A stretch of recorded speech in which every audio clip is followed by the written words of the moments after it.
Hey guys, welcome to another Play3r video. This is a conclusion for the Mydlink home product range I've been reviewing. I've been reviewing this for quite a few weeks now, and this is like my final thoughts on the product. Now, I did have a few problems, I'm not going to lie, I'm just going to outline them first.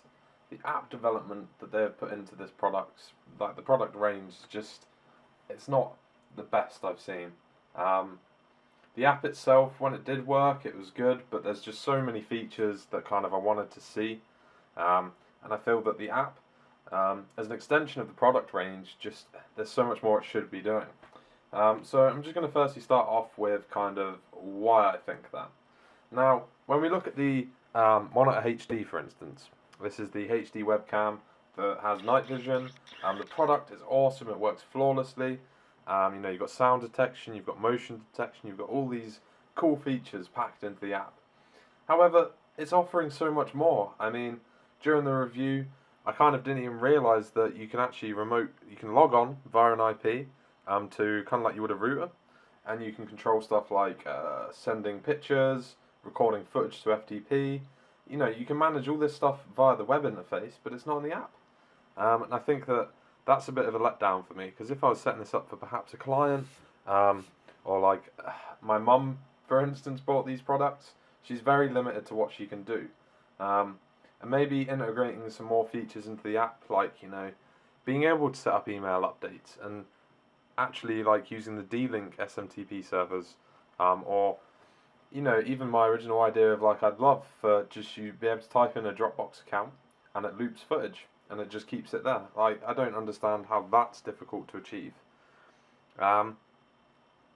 So a lot of work needs to be done on the app. So yeah, the Monitor HD was flawless. I actually set it up via the web interface and I played around with some of that. So there are advanced features should you want them. However, this is the big letdown for the product range, because it's the Mydlink home range. I imagine these are aimed at people who aren't tech savvy. They may be do-it-yourself like guys, but at the end of the day, you shouldn't have to go through all this effort to set up the product. It doesn't take long to do in an app, to be able to add these additional settings, and even via the web interface, that felt really lacking. So, Monitor HD, awesome product, great fidelity. The night vision works perfectly.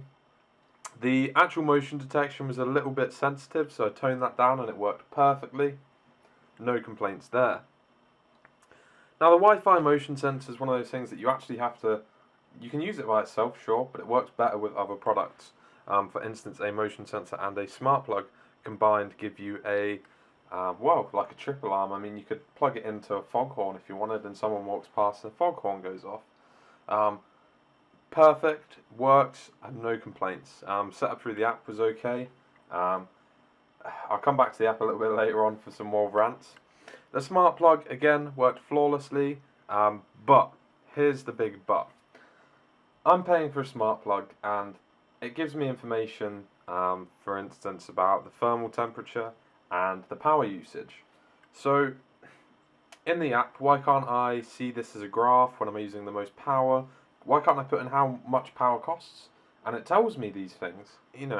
Little design oversights that would have made these products like some of the best to purchase. And that's what's the big letdown. It's not like they're bad products. It's just bad app design. And I wish that I hope that they continue development, because they're cool products and I really want to see them do more with them. So yeah, the smart plug, I would have liked to see some graphs about power usage, and stuff like that. I went through a full list of things in my article. It's also stuff like, if I set up a smart plug in a group, can I not just go onto the group and view that group's power statistics? For instance, I have 12 of these in my home, one in each room. I don't have a 12-bedroom house though, unfortunately, but I've got 12 of them in the places where a lot of power is consumed. Can I see a breakdown overall? Even maybe a little interactive map that you can draw yourself, and it's just little things like that I feel like when you're spending a lot of money on a product. I mean, the camera's 70 odd pounds, the motion sensor's 30 pounds, smart plug's 30 pounds, etc. It's a very premium purchase for not a lot of app functionality. I do think that a lot of people would actually be quite happy with what functionality there is. Like, I think that some people would open the packets and like plug them all in, and they'd be like, "Wow, this is such an awesome product." But for me as a power user, and I'm sure a lot of people who kind of might be interested in this, like do it yourself, I want to automate my home, these are features that they might be looking for. Moving on to the music everywhere. This has been a little bit of the bane of my life. Now, the Monitor HD, the Wi-Fi motion sensor and smart plug, these all run through the Mydlink Home app.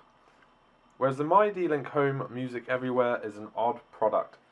This is because it doesn't actually use the same app. Because it's a wireless extender, it uses the QRS mobile app, which is a little bit finicky and it's hard to understand. And I feel like a lot of people who are buying this product are going to be confused by that. So basically, like, my main notes for the Music Everywhere is I want to see the Music Everywhere being able to be set up through the Mydlink Home app. And I can understand why it's been made hard. The Music Everywhere is actually a music extender. So it extends your Wi-Fi, so it has to be set up in this method. And again, you know, once the device was actually set up and I managed to get in, I logged in via the kind of wireless, because it generates its own wireless network. You log in and you can quite simply set up the device, and then once it's set up you can just access it through your local network. And it worked perfectly. I was so surprised. Once it was all set up, it was a flawless kind of thing, and I wouldn't mind having 10 of them in my house.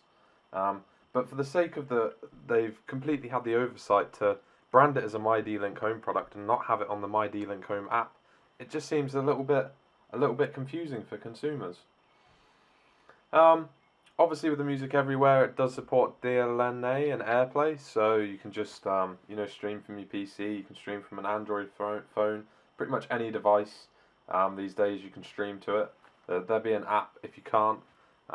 Tons of great stuff that you can do with something like that. The fidelity was great. I mean, I'm reviewing the Kitsound Cayman at the time of doing this video, and I hooked that up, and I was playing all the music from my phone, and it was awesome. So, like, no complaints. It worked perfectly. But the setup and the application just needs so much work. This isn't me saying don't buy the product because of the app. I'm just saying some people might be a little bit by the app. But if you're a little bit tech savvy and you can work your way around this, then, you know, stuff like the Monitor HD, you can log in via an intranet and change your settings how you please. And the Music Everywhere is pretty much the same. But I think that a lot of people would really benefit from kind of this extra development in the app. I don't think it takes that much time. You know, you could pay a programmer for a week or two, and they'd be able to iron out most of the issues. And it was a problem I noticed in the Mydlink product range. They've got like a million apps, all for different one-off products, and it's just like, consolidate your money, put it into the development of this app, and they could be beautiful, beautiful products. I mean, I did say that the setup was a bit finicky because of the actual the products. Sometimes it took a long time to add them. Sometimes you'd be sitting there for 20 seconds. I don't think it should have been this complicated.